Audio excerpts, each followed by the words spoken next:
Bon ben voilà, on est sur une butte de pergélisol ici. Florent Dominé knows this area by heart.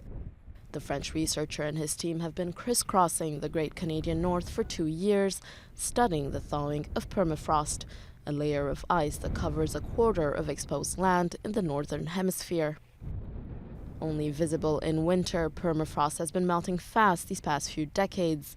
The most visible signs are these ponds, scattered over the region as the land collapses in on itself. There are thousands of these ponds that are 10 meters wide, maybe even more in the Arctic, and almost all are the result of thawing permafrost, which is due to global warming.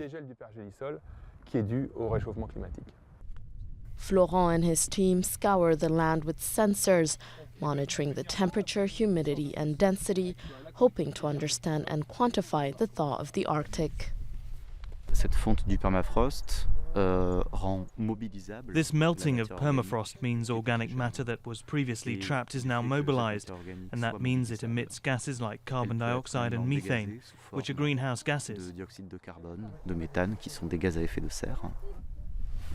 Still largely unstudied, permafrost's potential contribution to global warming remains unclear, despite evidence to suggest it's a ticking time bomb.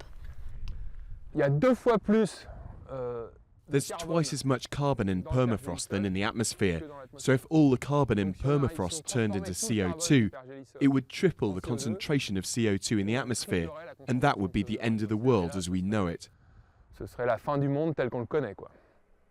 Fortunately, all of this carbon will not end up in the atmosphere. Some will be sedimented to the bottom of rivers and oceans, but researchers don't know how much. All they know is that rising temperatures accelerate the thaw, which in turn spurs further warming and ice melt. It's a vicious cycle, they say, must be taken seriously, and the only way to stop it is to stop global warming.